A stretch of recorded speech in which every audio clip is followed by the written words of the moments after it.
बिस्मिल्लाहिर्रहमानिर्रहीम। नाज़रीन कराम, अस्सलाम वालेकुम। कल पार्ट 1 में मैंने ईमान को एक्सप्लेन किया और ईमान की मजबूती और कमज़ोरी पे बात की और कुरान हकीम के रेफरेंसेस से ये साबित किया कि अल्लाह ताला का हुक्म है कि लकुम दीनुकुम वलिय दीन, तुम्हारे लिए तुम्हारा दीन, मेरे लिए मेरा दीन।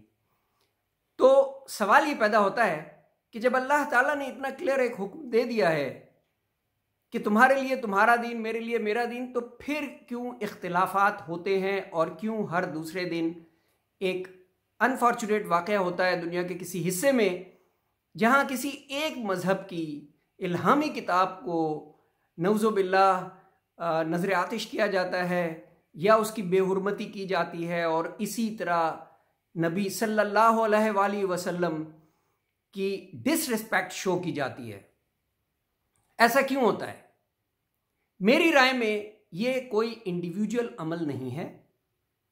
मैं ये समझता हूं कि फितना परवरी का अमल जो रोज़े अज़ल से जारी है और शायद रोज़े क़यामत तक रहेगा, चंद हुकूमतें जो मुसलमानों को खिलाफ करना चाहती हैं या मुसलमानों के खिलाफ दूसरे मज़ाहिब को इस्तेमाल करना चाहती हैं, वो इस तरह के कामों की इजाज़त दे देती हैं।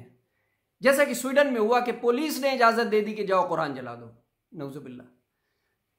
मैं ये समझता हूं कि ये इंडिविजुअल से ज़्यादा एक ऑर्गेनाइज्ड किस्म का वायलेंस होता है जो कभी स्टेट की तरफ से हो सकता है, कभी किसी सोसाइटी या कम्युनिटी की तरफ से भी होता है। लेकिन हमें अब इससे आगे बढ़ना है और मैंने अपने इस आर्टिकल में जो पाकिस्तान टाइम्स या डेली टाइम्स पाकिस्तान में छपा है, 5 पॉइंट्स दिए हैं कि अगर हम इन 5 पॉइंट्स पे अमल करें या रियासतें इन 5 पॉइंट्स पे अमल करें तो उम्मीद है कि हम इस तरह के वाक़यात को अगर ख़त्म नहीं कर सकते तो कम से कम कर सकते हैं। नंबर 1, दुनिया का एक ही क्रिएटर है जिसने पूरी यूनिवर्स को क्रिएट किया है और तमाम मज़ाहिब के लोग, चाहे उसे अल्लाह कहें, चाहे उसे गॉड कहें, चाहे उसे भगवान कहें, मानते हैं। और चूंकि अल्लाह ताला ने हमें कह दिया है कि दूसरों के खुदाओं को बुरा ना कहो, चाहे वो जिसको भी खुदा समझते हो, ताकि वो तुम्हारे खुदा को बुरा ना कहें, तो हम ये कहेंगे कि जो भी क्रिएटर है, आप जिसे भी खुदा समझते हैं, वो एक है और हमें हर हाल में उसकी बात को मानना है। ये पहला पॉइंट है। दूसरा पॉइंट ये है कि अल्लाह ताला ने जितने भी मैसेंजर्स भेजे हैं, उसने सूरह बकरा में कह दिया है कि हमारे लिए सब बराबर है। तो इसलिए हमें हर मजहब के मैसेंजर को उतनी ही इज्जत देनी है जितनी आप अपने मजहब के रेफरेंस मैसेंजर को देते हैं। तीसरी चीज, जितनी भी इल्हामी किताबें हैं या जितनी भी मजहबी किताबें हैं, तमाम मज़ाहिब के लोगों को चाहिए कि उनको उतनी ही इज्जत दें जितनी वो अपने मजहब की किताब को देते हैं, ताकि दूसरे की दिल आजारी ना हो।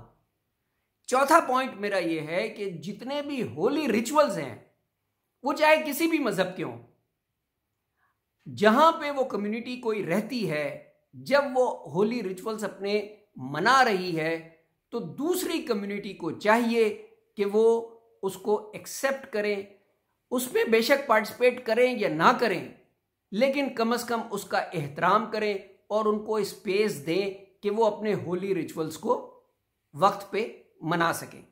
पांचवा और आखिरी पॉइंट यह है कि तमाम रियासतों को चाहिए कि वो हेट मटीरियल और हेट स्पीचेस की इजाज़त बिल्कुल न दें, चाहे वो किसी भी मज़हब के ख़िलाफ़ हो। मैं ये समझता हूँ कि अगर इन 5 पॉइंट्स पे रियासतें अमल करवा लें अपनी आवाम से, खा उनका ताल्लुक किसी भी मज़हब से हो, तो इस तरह के वाक़यात जैसे नऊज़ुबिल्लाह कुरान हकीम की बेहुरमती या हुज़ूर पाक सल्लल्लाहु अलैहि वसल्लम की बेहुरमती और डिसरिस्पेक्ट नबियों का और किताबों का है, इसको ख़त्म नहीं तो कम से कम बहुत कम किया जा सकता है और आगे चल के फिर ये ख़त्म भी हो सकती है। ये मेरी राय है, अपनी राय का इजहार कीजिए। आपका बहुत बहुत शुक्रिया। अस्सलामु अलैकुम। अल्लाह हाफ़िज़।